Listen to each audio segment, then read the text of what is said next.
मध्य प्रदेश में इन दिनों सरकार भर्ती नियमों में बदलाव कर रही है। पहले सरकार ने एएसबी यानी कि कर्मचारी चयन मंडल की भर्तियों के नियम बदलने का मन बनाया और कनिष्ठ सेवा संयुक्त परीक्षा नियम 2026 लागू करने की बात की।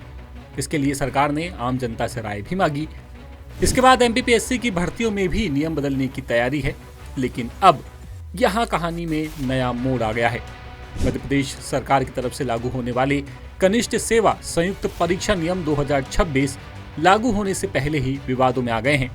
कर्मचारी चयन मंडल यानी कि ईएसबी की भर्ती प्रक्रिया में बड़े बदलावों के बीच हाईकोर्ट के अधिवक्ता विनायक शाह ने आरक्षण और अनारक्षित पदों पर सिलेक्शन की प्रक्रिया को लेकर गंभीर कानूनी आपत्तियां दर्ज कराई हैं।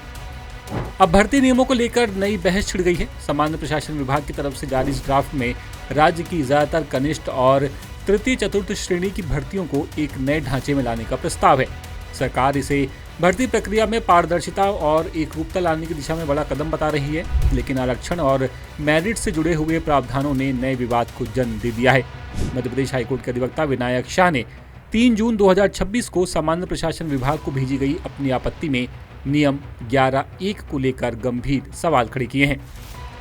उनका कहना है कि प्रस्तावित नियमों में ये साफ नहीं किया गया कि अनारक्षित पदों की सिलेक्शन लिस्ट में आरक्षित वर्ग से ज्यादा नंबर हासिल करने वाले अभ्यर्थियों को शामिल किया जाएगा या नहीं। शाह का तर्क है कि चयन प्रक्रिया में किसी प्रकार की अस्पष्टता भविष्य में कानूनी विवाद को जन्म दे सकती है। उन्होंने सुझाव दिया कि सबसे पहले सभी वर्गों की एकीकृत मेरिट लिस्ट तैयार की जाए, फिर अनारक्षित पदों को उसी लिस्ट के आधार पर भरा जाए और उसके बाद आरक्षित वर्ग के बचे अभ्यर्थियों को उनकी कैटेगरी के पदों पर मौका दिया जाए।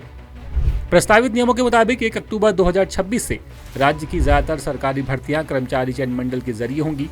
संयुक्त तकनीकी अर्हता परीक्षा, संयुक्त सामान्य अर्हता परीक्षा और शिक्षक पात्रता परीक्षा के आधार पर स्कोर कार्ड जारी किए जाएंगे।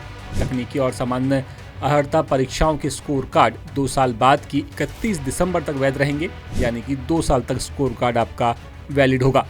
भर्ती के लिए एक केंद्रीकृत नियुक्ति पोर्टल बनाया जाएगा, जहां विभाग खाली पदों की जानकारी अपलोड करेंगे।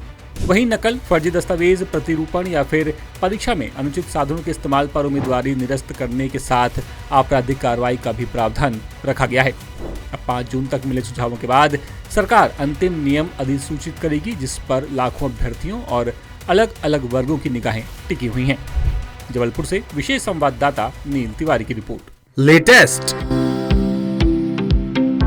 इन्वेस्टिगेटिव और इन डेप्थ खबरें देखने के लिए ज्वाइन कीजिए द सूत्र का व्हाट्सएप चैनल, सब्सक्राइब कीजिए यूट्यूब चैनल, लाइक कीजिए फेसबुक पेज और पढ़ते रहिए www.daसूत्र.com।